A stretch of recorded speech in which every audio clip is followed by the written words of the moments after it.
Эмма и Джонатан прожили вместе почти 40 лет. Их дом стоял на окраине Салема, рядом с лесистой тропой.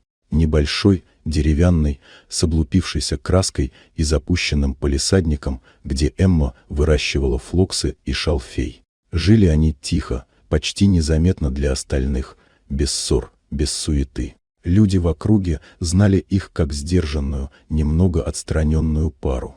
Но была у Джонатана одна странность, о которой знали даже соседи: он никому не позволял заходить в старый гараж позади дома. Обшарпанное здание с проржавевшей крышей и мхом на стенах казалось давно забытым. Просто хлам и инструменты, обычно отмахивался он, если Эмма интересовалась.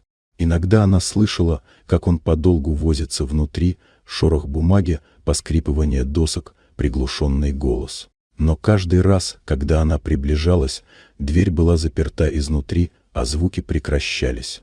Когда Джонатан внезапно умер во сне от сердечного приступа, Эмма осталась в доме одна. После похорон, прошедших в маленькой лютеранской церкви, к ней подходили соседи с поддержкой, но она словно не слышала их. Дом стал эхом, каждый предмет напоминал о нем. И за окном все так же стоял запертый гараж.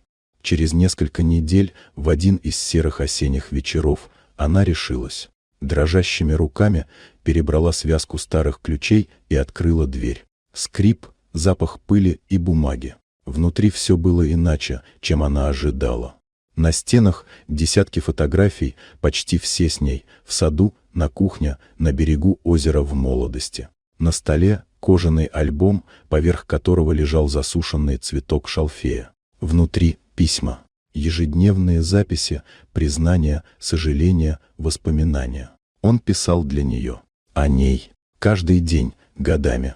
Сердце жалось. Все, что не было сказано, все, что казалось молчанием, оказалось любовью. Эмма не плакала. В ней впервые появилась легкость, как после долгой грозы. С тех пор гараж перестал быть тайной. Эмма убрала пыль, развесила фотографии, положила дневники под стекло. Над столом повесила табличку «Больше, чем слова». Люди начали приходить. Кто-то тихо стоял, кто-то вспоминал Джонатана с неожиданным теплом. Молодая пара однажды сказала: «Мы тоже часто молчим, но теперь понимаем, тишина может быть наполненной». Эмма улыбнулась и ответила просто: «Главное, не забывайте любить, даже если словами трудно». А вечером она открыла новый блокнот и начала писать. «Дорогой Джонатан, теперь я тоже расскажу тебе, как было на самом деле. И как стало теперь.